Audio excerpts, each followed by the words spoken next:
क्या है, लेकिन अब मैं सच बोलना चाहता हूँ। अक्सर दिखाई नहीं देता पर सामने जरूर होता है। हमें जो सच लगता है जरूरी नहीं कि वो सबको लगे। सबका सच अलग अलग होता है मिस्टर।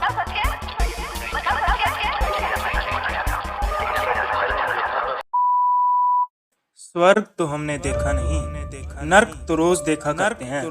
ये दोनों को पाने के लिए ही तो हम हर रोज सच और झूठ का सामना करते हैं। तो आखिर ये क्या बला है सच? आइए जानिए मेरे साथ।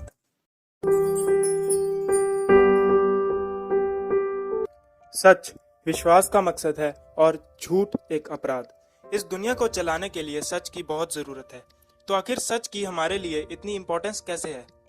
सच की सबसे पहली डेफिनेशन अरिस्टोटल ने काफी लेम तरीके से दी थी। टू से ऑफ व्हाट्स दैट इट इज और what's not that is not. मतलब कि जो है अगर वो है तो सच है, और जो है अगर वो ना हो तो झूठ। हो गए ना कंफ्यूज? मुझे भी इसे समझने में काफी टाइम लगा था। तो इसे एक एग्जाम्पल से समझते हैं। मान लो आप कहते हो कि आपके पास 10 रुपए है, तो अगर आपके पास उस समय सच में 10 रुपए का नोट हो तो वो एक सच है, वरना आप झूठ बोल रहे हो। ये तो कॉमन सेंस है ना? तो इसमें खास क्या है? एग्जैक्टली उनकी इसी लेम डेफिनेशन के कारण ही ये डेफिनेशन को रिजेक्ट कर दिया गया। बाद में ट्रुथ को डिफाइन किया गया एज एक्सेप्टेंस ऑफ फैक्ट्स, यानी कि किसी फैक्ट पे एग्री करना। बट ये डेफिनेशन भी रिजेक्ट हो गई क्योंकि ये सस्टेनेबल नहीं थी। एक्सपेरिमेंट से पता चला कि लोग उसी बात को बिलीव करते हैं जो उसके माइंड में बने बिलीव्स, प्रेजुडिसेस और पैराडाइम से मैच करता हो, जिसे कोहेरेंटिज्म कहते हैं। फॉर एग्जाम्पल, आपको पता है कि Eiffel tower is in Paris. ये हो गया आपका कोहेरेंट सिस्टम ऑफ बिलीफ। ना मान लो कि आईफेल टावर रोम में पहुंच गया और आपको ये बात पता नहीं है, तो अगर आपको कोई आकर भी बताएगा ना, तो भी आप इस बात को नहीं मानोगे। आप रीजनिंग्स बनाओगे, लॉजिकल थॉट्स बनाओगे, चाहे वो रियल हो या फेक, लेकिन आप अपनी बात को प्रूव करोगे। यही कारण है कि फ्लैट अर्थ में बिलीव करने वाले लोगों को कोई समझा नहीं सकता। तो आखिर सच है क्या? इसका आंसर है nothing.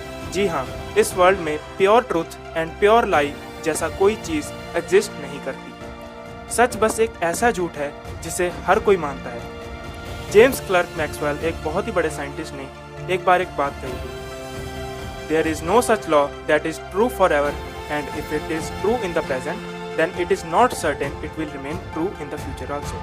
Basically truth is not absolute, यानी कि जो मेरे लिए सच है वो हो सकता है किसी और के लिए झूठ हो। यहाँ तक कि मौत, जिसे जिंदगी का अंतिम सच कहते हैं, वो भी सही नहीं है, क्योंकि हो सकता है कि मौत, जहाँ हम मानते हैं कि इंसान की जर्नी खत्म होती है, वो may be is the beginning of our journey. शायद हाँ, शायद नहीं, no one knows. So the conclusion is truth relative है और पर्सन टू पर्सन डिपेंड करता है। सो इतनी बातें सुनने के बाद आखिर तुम्हारा क्या फायदा हुआ? तुम ये वीडियो कुछ सीखने के लिए ही देख रहे हो ना? So here is an assignment for you, या फिर value to learn from this video.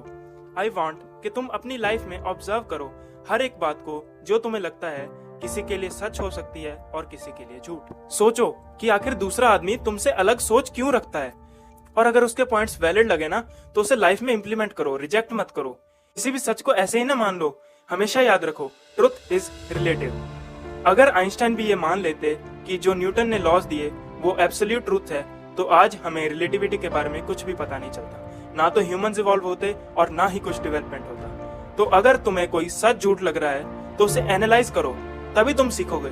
मेरी वीडियोस को भी सच मत मानो, जस्ट कीप एनालाइजिंग एवरीथिंग। और हो सके तो मेरी वीडियोस के नोट्स बनाओ, और हो सके तो इसे अपने लाइफ में अप्लाई करो, वरना ये सिर्फ एक एंटरटेनमेंट वीडियो बन के रह जाएगी। A lot more is coming on my channel, तो सब्सक्राइब कर देना अगर तुम सच में ग्रो करना चाहते हो लाइफ में, वरना फेक मोटिवेटर्स तो बहुत है। जानने के क्या? So keep analyzing facts. Bye bye.